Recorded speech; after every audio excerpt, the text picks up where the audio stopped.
수협에 오신 성도님들을 주의 이름으로 환영하고 축복합니다. 우리 주일날 목사님께서 주신 말씀을 기억하면서 우리 옆에 있는 성도님들에게 이렇게 인사하면 좋겠습니다. 하나님 나라의 관점을 가집시다.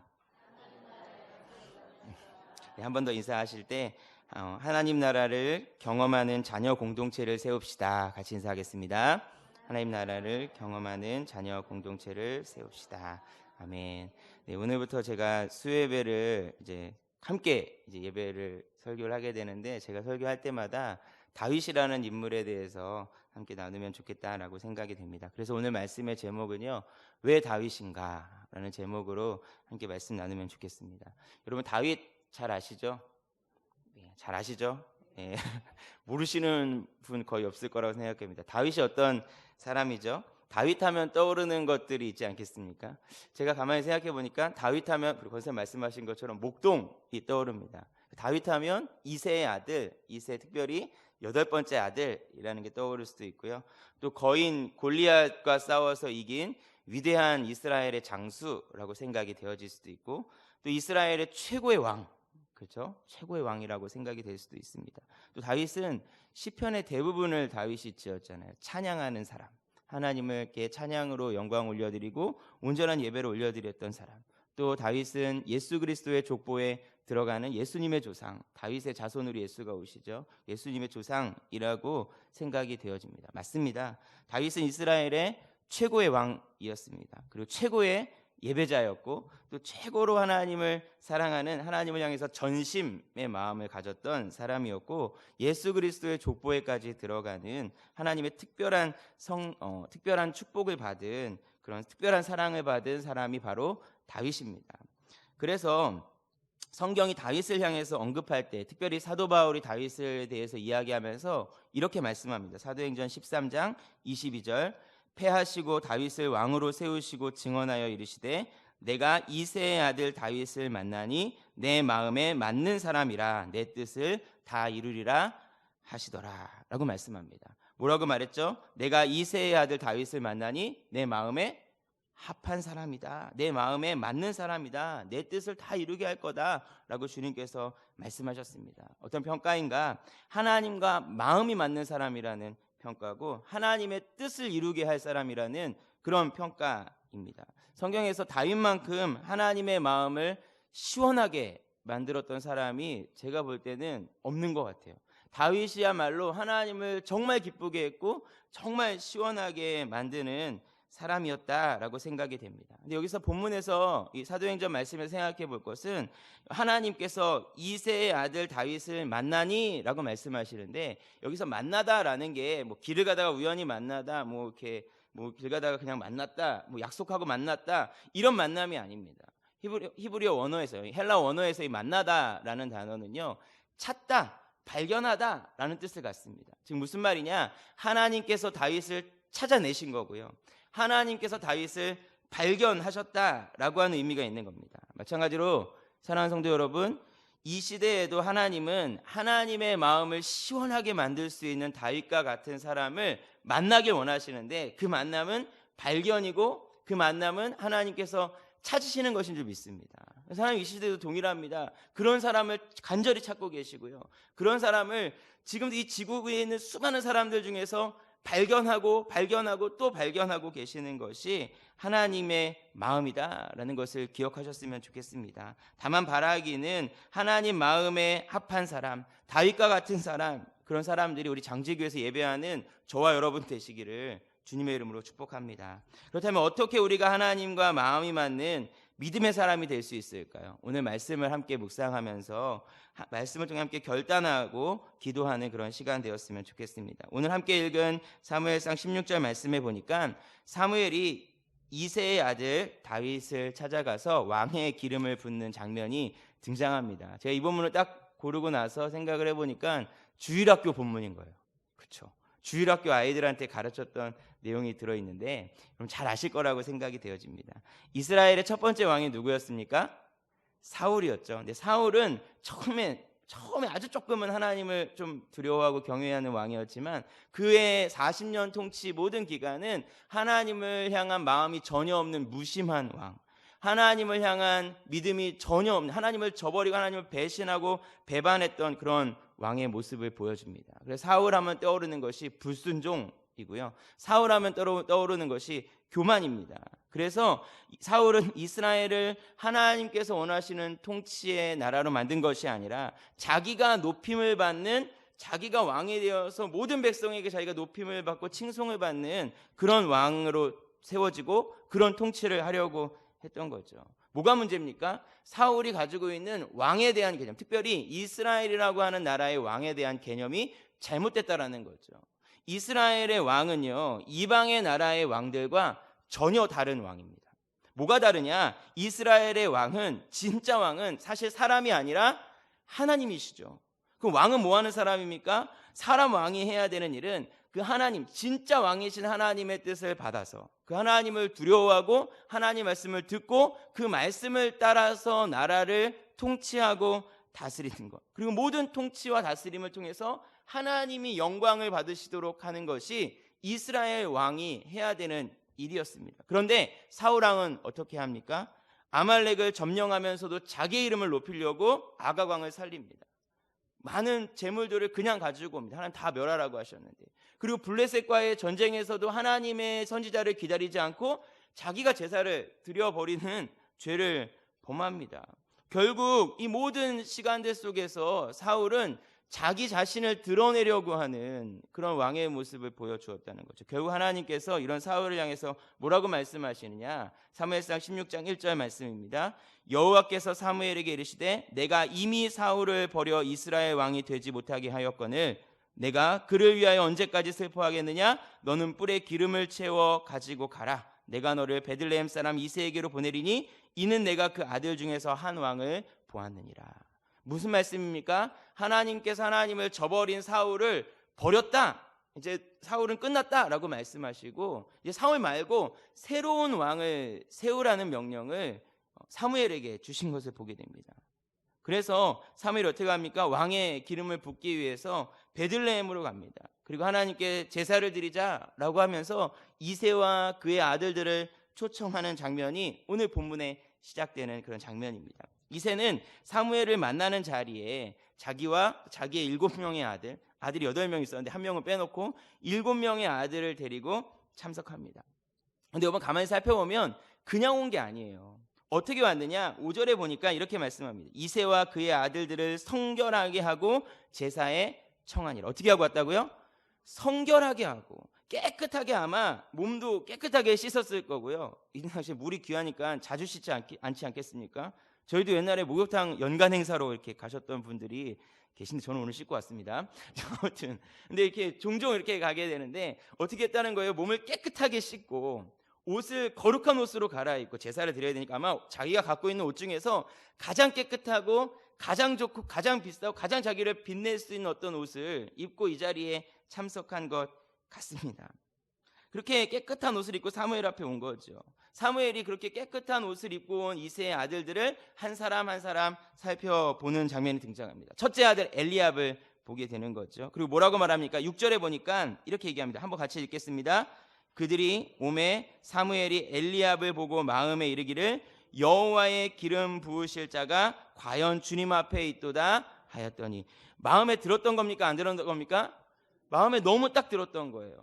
여호와의 기름 부으실 자가 과연 이 앞에 있도다. 그럼 무엇을 보고 엘리압이 여호와의 기름 부을 자라고 생각을 했는가? 그 다음 절에 보면 하나님께서 사무엘을 책망하시면서 뭐라고 말씀하시냐면 그의 용모와 키를 보지 말아라 라고 말씀하세요. 이게 뭘 봤다는 겁니까? 사무엘이 그의 용모와 그의 키를 보았다 라고 말씀하는 거죠. 키도 아주 컸던 것 같아요. 키가 큰 것 같고 또 용모도 굉장히 이렇게 남성스럽게 생겼던 것 같아요. 왜냐하면 당시에 이스라엘의 왕, 또 이방 국가 어떤 나라의 왕이든지 간에 전쟁 문화를 가지고 있기 때문에 이런 전쟁하는 사람이 얼굴이 좀 이렇게 무서워야 되지 않겠습니까? 무섭다기보다 약간 좀 카리스마가 좀 있어야 되지 않겠습니까? 키도 저 같아서는 뭐 별로 이렇게 두려워하지 않지 않겠습니까? 키도 좀 크고 덩치도 있고 이런 사람이 왕이 돼야 될 것 같지 않나요? 근데 딱 엘리압을 보니까 그런 사람이었다라는 거예요. 근데 여러분 이런 모습을 가진 왕을 생각하면 한 사람이 떠오릅니다. 누군지 아세요? 사울이요, 사울. 사무엘이 사울에게 기름을 부을 때 사울이 어떤 사람이라고 표현하고 있냐? 조금 앞에 넘어가 사무엘상 9장 2절에 보니까 사울의 외모에 대해서 그가 준수했다. 그다음에 키가 이스라엘 모든 백성보다 어깨 위만큼 하나 더 있었다라고 말해요. 딱 사울의 모습 아니겠습니까? 엘리압을 딱 만나니까 사무엘이 옛날에 만났던 사울, 처음 만났을 때 그 사울의 모습이 떠올랐던 것 같아요.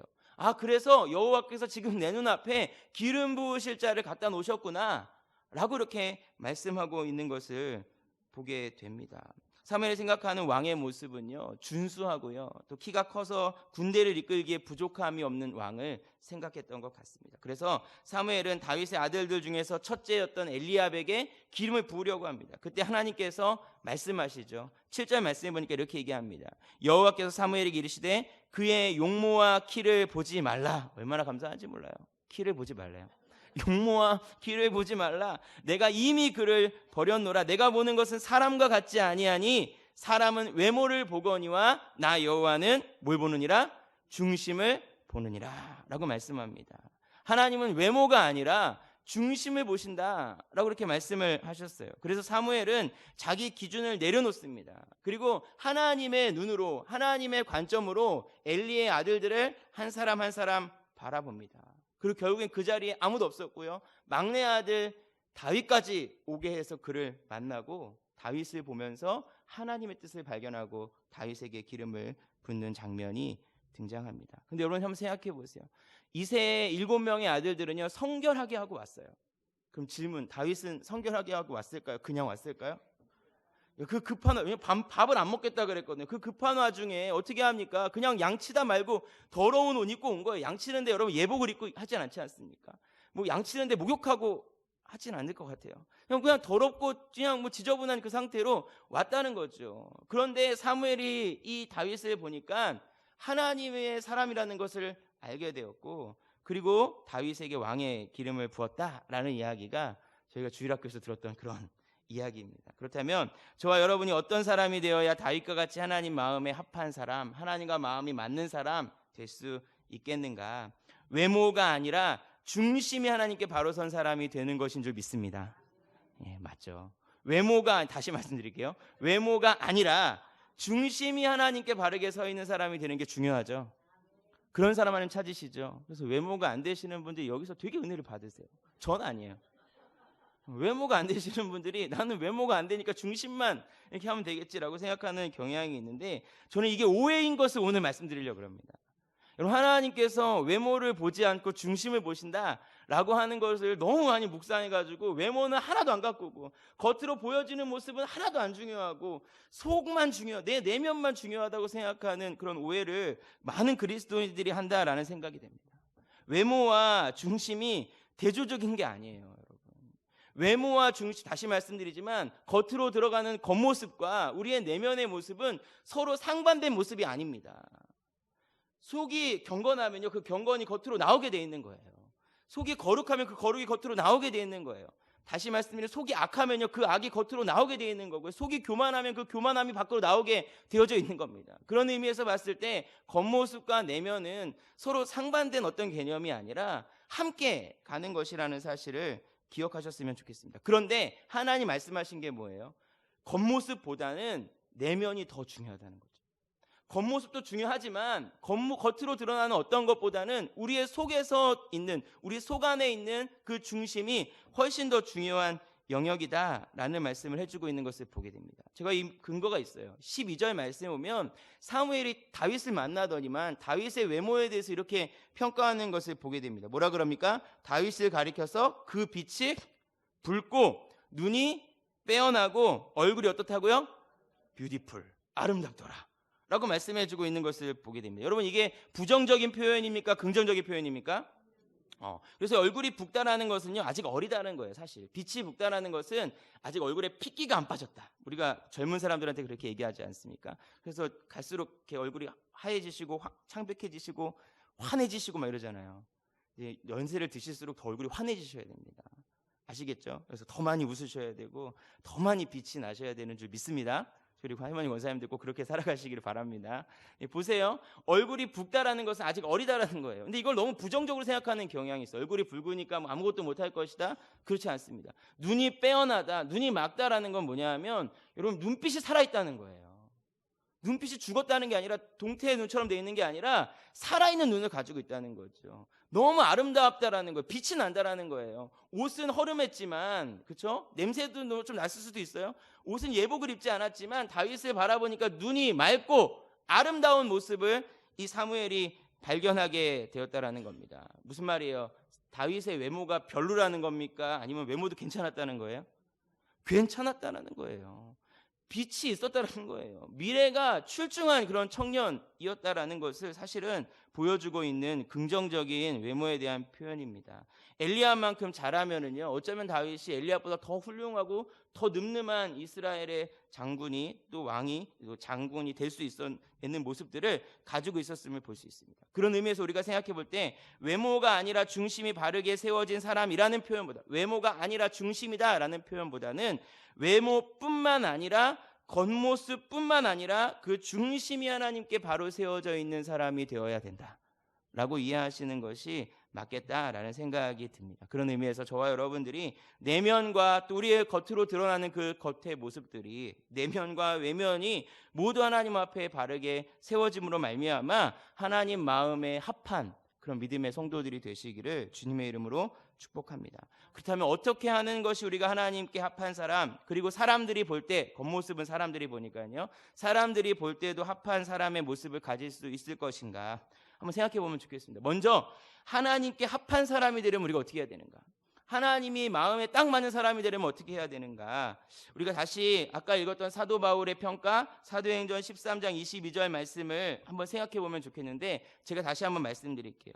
다윗을 왕으로 세우시고 증언하여 이르시되 내가 이새의 아들 다윗을 만나니 내 마음에 맞는 사람이라. 제가 아까 만나다라는 표현을 설명해 드렸죠. 만났더니 어떤 사람이라 그러냐? 내 마음에 맞는 사람이라 그래요. 그리고 내가 그를 통해 내 뜻을 이루겠다라고 말씀해 주고 있는 것을 보게 됩니다. 마음에 맞는다, 그 사람을 통해서 내 뜻을 이루겠다라고 하는 것을 한번 생각해 볼 때, 다윗을 만났더니 내 마음에 맞다라는 거 한번 생각해 봤으면 좋겠습니다. 마음에 맞다라는 게 뭐냐 하면은 우리가 뭐 친구들끼리 만나면 너랑 나는 마음이 딱딱 맞아 뭐 이런 표현들 하잖아요. 그런 마음의 표현일까요?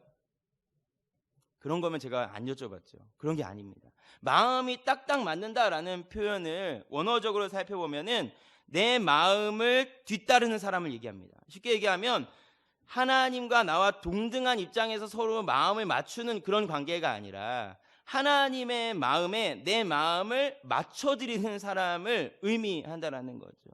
그런 의미에서 뭘 얘기합니까? 순종의 사람을 이야기하고 있는 것을 보게 됩니다. 순종은 뭐예요? 내 생각이 아니라 다른 누군가의 생각을 따라가는 게 순종이죠. 하나님께 순종한다 그럴 때 하나님의 생각, 내 생각은 좀 다르지만 내 생각은 그게 아니에요. 내 생각은 오늘 집에서 자고 싶었는데 좀 더 쉬고 싶었는데 그래도 하나님께 예배하는 사람을 원하시니까 오늘 이 자리에 오신 줄 믿습니다. 이게 순종이죠. 내 생각과 다르지만 하나님의 생각을 따라가는 사람이 순종의 사람이라는 것입니다. 다윗이 어떤 사람이었는가? 내 생각이 좀 아니더라도 하나님 생각이라면 무조건 맞춰드리는 사람, 하나님의 생각이라면 무조건 따라가는 사람, 내 마음을 다하고 힘을 다하고 생명을 다해서 하나님을 따라가는 그런 순종의 사람이 다윗이었다라는 거죠. 그는 자기 고집이 없었습니다. 성경의 기록 속에서 그의 인생을 살펴보면 순종을 어떻게 하는 것인지를 우리에게 모델로 보여주는 사람이 바로 다윗이라는 걸 발견하게 됩니다. 주님 말씀하시면 그게 하나님 뜻이라면 내 생각은 그렇지 않다 할지라도 언제든지 내 생각을 내려놓을 수 있고 하나님의 뜻에 맞춰 드릴 수 있는 그런 사람이 하나님과 마음이 맞는 사람이라는 거죠. 하나님께서 그런 마음의 하나님을 따라가려는 그런 극단적인 순종의 사람을 너무너무나 기뻐하시고 그런 사람들을 내가 마음에 맞는 사람이다 라고 말씀해 주신다라는 것을 기억하셨으면 좋겠습니다. 이어지는 말씀 속에서 하나님은 순종하는 다윗을 통해서 뭘 하겠다고 말씀하시냐? 내 뜻을 모두 다 이루어 주겠다, 내 뜻을 모두 이루겠다라고 말씀하시는 것을 보게 돼요. 여기서 말하는 하나님의 뜻이 뭘까요? 하나님께서 하시고자 하는 일이 하나님의 뜻인 줄 믿습니다. 하나님이 하고 싶어 하는 일을 그 사람에게 맡기겠다는 거예요. 왜요? 순종 잘하니까. 너무 하나님 말씀을 잘 따라오니까 그 사람에게 하나님이 하시고자 하는 일을 맡기겠다. 다시 쉽게 얘기하면, 올해 표어로 얘기하면 하나님 나라를 세우는 일을 그 사람에게 맡기겠다라고 말씀해 주고 있는 것을 보게 됩니다. 다윗에게 하나님의 뜻은 뭘까요? 하나님이 통치하시는 이스라엘을 세우는 겁니다. 그래서 다윗이 어떻게 하는가? 사울이 완전 다 망하게 만들어버린 이스라엘을 다시 세웁니다. 여러분, 다윗이 나가는 전쟁마다 승리했죠? 승리했습니다. 다윗이 나가는 전쟁은요, 다 이겼어요. 왜 이겼을까요? 전쟁에 이기는 게 목적이 아니었기 때문에 이겼습니다. 왜 이겼느냐? 하나님 나라를 세우는 게 다윗의 목적이었거든요. 이스라엘 안에 있는 이방 민족들이 여전히 남아 있었어요, 사사기 이후에. 근데 그 이방 민족들을 다윗이 다 몰아냅니다. 여부수족도 몰아냈다고 주일날 제가 말씀드렸는데 다 몰아냅니다. 다 몰아내요. 왜 몰아내요? 그 사람들 왜 다 죽이고 왜 몰아냅니까? 그 가나안의 문화를 몰아내기 때문에 그렇게 돼요. 가나안의 신들을 쫓아내야 되기 때문에 그렇습니다. 다윗이 전쟁을 해서 그 이방 민족들을 다 쫓아낸 이유는 뭐냐 하면 하나님의 나라를 위해서 그랬다라는 거죠. 그리고 왜 전쟁마다 승리합니까? 전쟁마다 승리하는 것을 통해서 하나님이 정말 살아계시고 하나님이 정말 두려운 존재라는 것을 이방의 모든 나라들로 하여금 알게 하기 위해서. 그 다윗이 또 뭘 했어요? 예배를 회복했잖아요. 왜 찬양을 만듭니까? 하나님 찬양하려고. 나 좋으려고 노래, 혹시 헤세드 팀 자기 좋으려고 노래 부르시는 분 이 자리에 계세요? 그런 분 계시면 그만두세요.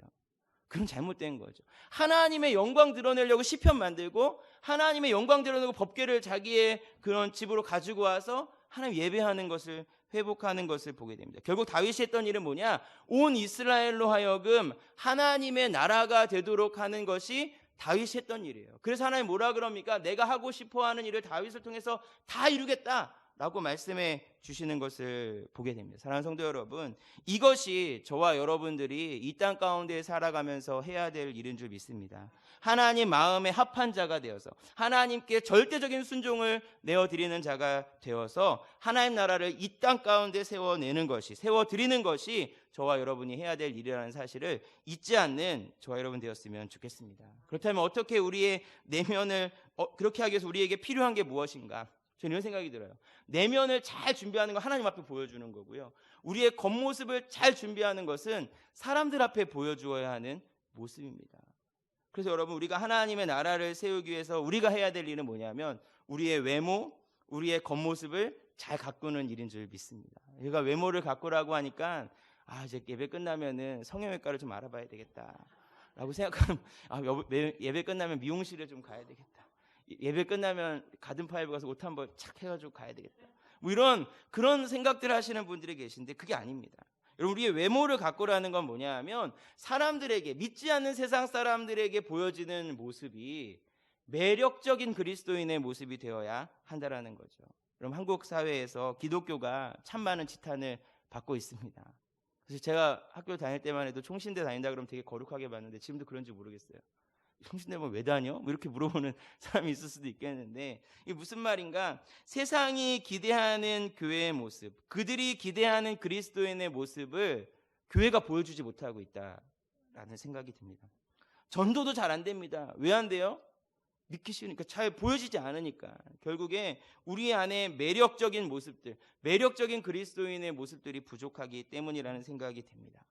하나님께서는 외모를 보지 않으시지만 사람은 외모를 본다고 말씀해 주셨습니다. 사람들은 겉으로 드러나는 것을 보고 판단합니다. 경건의 능력도 중요하지만 그 능력을 품고 있는 그 경건의 모양도 사실 굉장히 무시해서는 안 되는 중요한 영역이라는 사실을 잊지 않으셨으면 좋겠습니다. 그렇기 때문에 우리가 좀 더 선을 행해야 되고요, 좀 더 정직해야 되고, 말씀대로 살고, 말씀대로 자녀를 양육하고, 말씀대로 가정을 세우고, 말씀대로 직장 생활을 하고, 예수 그리스도를 따라가는 그리스도인의 모습을 세상 가운데 보여주어야 한다는 거죠. 우리가 함께 묵상하게 되는 이 다윗은요, 굉장히 매력적인 사람이었어요. 나중에 다윗이 사울왕을 피해서 도망을 다닙니다. 굉장히 10여 년 동안 긴 시간을 도망을 다니게 되는데, 이때 다윗을 따라오는 사람이 남자만 400명, 나중에는 숫자가 늘어가지고 600명까지 올라갑니다. 여러분을 따르는, 왜 놀라지도 않으세요? 여러분 따르는 사람이 한 10명 되세요? 내가 전화하면 지금 당장 이 자리에 올 수 있는 사람 한 3, 4명 되세요? 다윗에게는요, 목숨을 걸 수 있는 사람이 400명이 있었다는 말이에요. 여러분, 심지어요, 다윗이 블레셋이라는 나라에 망명을 하려고 그럽니다. 이제 사울을 피해서 국내에는 숨을 데가 없으니까 해외로 도피라는 거죠. 블레셋 왕한테 가서 내가 좀 당신 나라에 망명해도 되겠습니까? 이렇게 얘기할 때 여러분 블레셋이 어떤 나라입니까? 골리앗의 나라잖아요. 골리앗의 나라예요. 골리앗을 죽인 사람이 다윗이에요. 근데 제가 왕이면은 다윗 그 자리에서 쳐 죽일 것 같은데 이 블레셋 왕이 다윗의 망명을 받아줍니다. 왜 받아줄까요? 매력적이니까. 다윗이 정말 매력 있는 사람이었고 정말 인정받는 장수였기 때문에 그를 받아줄 수밖에 없었다라는 거죠. 여러분 기억해야 될 것은 저와 여러분들이 그런 매력적인 그리스도인들이 되어야 한다라는 겁니다. 그럼 도대체 매력적인 그리스도인은 무엇인가? 제가 곰곰이 생각을 해봤는데 전에 제가 섬겼던 파이전 선교회 대표셨던 양승호 목사님께서 매력적인 그리스도인에 대해서 얘기할 때 뭐라고 말씀하셨냐면 전 100% 동의하는데 물음표를 만드는 사람이라고 얘기하셨어요. 물음표를 만드는 사람. 물음표가 왜 생깁니까? 질문이 생길 때 생기잖아요. 근데 좀 나쁜 질문 말고 좋은 질문이 생길 때. 아, 저 사람은 왜 저러지? 이게 왜 저러지가 이상한 왜 저러지가 아니라 어떻게 저럴 수 있지? 저렇게 슬픈 상황이고 저렇게 원망하고 불평할 수밖에 없는 상황인데 왜 감사하지? 아, 저 사람은 너무 지쳐있을 것 같은데 왜 힘이 항상 넘치지? 저 사람은 왜 항상 웃지? 저 사람은 왜 항상 긍정적이지? 왜 저 사람은 하는 것마다 이렇게 행복해 보이지? 이게 물음표를 만드는 사람의 모습이라는 거예요. 여러분 이게 물음표가 많이 생기면은요 놀라운 일이 벌어집니다. 우리 양성 목사님 뭐라 그러셨냐면 이 물음표가 많이 생긴 다음에 이게 90도로 딱 꺾여지면 뭐가 된다 그랬냐면 낚싯바늘이 된다 그러셨어요. 낚싯바늘. 낚싯바늘이 뭔지 아세요? 물고기 잡는 거잖아요. 그러니까 물음표를 많이 만들어가지고 옆으로 딱 꺾으면 낚싯바늘이 돼서 이게 믿지 않는 사람들을 예수께로 끌고 오는 도구가 될 수 있다. 이렇게 말씀을 해주셨던 기억이 납니다. 여러분 하나님께서 저와 여러분들에게 원하시는 건요 경건의 능력이 맞아요. 하나님 앞에 중심이 바로 서 있고 하나님 앞에 온전한 순종을 올려드리는 것이 맞습니다. 그런데 그것을 드러내는 도구는 무엇이냐? 우리의 외면이라고 생각이 되어집니다. 우리의 삶이 매력적인 그리스도인이 되고 마치 다윗처럼 정말로 아버지 적군 앞에서 뿐만 아니라 많은 사람들 앞에서 매력적인 그런 믿음의 모습들을 우리가 보여준다면 그 외모를 통해서 그 겉모습을 통해서 하나님의 일들을 이루어낼 수 있는 하나님의 나라를 이루어낼 수 있는 그런 믿음의 사람이 되어줄 줄 믿습니다. 그래서 기대하는 거는요 하나님이 기뻐하시고 세상 사람들로 하여금 존경받는 그리스도인이 되는 것, 이것이 저와 여러분이 다윗을 닮아야 할 그런 모습이라는 생각이 듭니다. 이제 말씀을 정리합니다. 하나님께서 오늘 다윗을 부르시면서 외모를 바라보는 사무엘을 향해서 사람은 외모를 보지만 나 여호와는 중심을 본다 라고 말씀해 주셨습니다. 이 말씀은 하나님이 외모를 보시지 않는다라는 게 아님을 말씀드렸어요. 하나님은 중심을 더 중요하게 보시는 줄 믿습니다. 하지만 그 중심이 바르게 서 있다면 우리의 겉모습은 반드시 경건하게, 반드시 거룩하게, 반드시 매력적인 모습으로 드러나야 한다라는 것을 말씀드렸습니다. 경건의 능력만 가지고 있는 것이 아니라 경건의 모양도 가지고 있는 사람들이 되어서 많은 사람들을 하나님 앞으로 이끌고 하나님 앞으로 세워갈 수 있는, 특별히 우리의 자녀들에게 정말 좋은 믿음의 거울이 되고 내 주변에 있는 사람들에게 더 매력적인 그리스도인들이 되고 또 믿지 않는 사람들에게 좋은 모습을 보여줄 수 있는 매력적인 사람들이 다 되셔서 하나님의 일들을 이뤄내고 이 어두운 세상 가운데 교회를 세우고 하나님 나라를 드러낼 수 있는 믿음의 성도들이 되시기를 주님의 이름으로 축복합니다. 같이 찬양 하나 부르고 기도하면 좋겠는데요. 아버지 당신의 마음이 있는 곳에 라는 찬양입니다. 찬양 부르시면서 이런 가사가 있어요. 나의 마음이 아버지의 마음 알아 내 모든 뜻이 아버지의 뜻이 될 수 있기를. 우리가 하나님을 기쁘시게 하는 하나님의 뜻을 이루어드리는 사람이 되기를 결심하면서 우리 같이 찬양하면 좋겠습니다.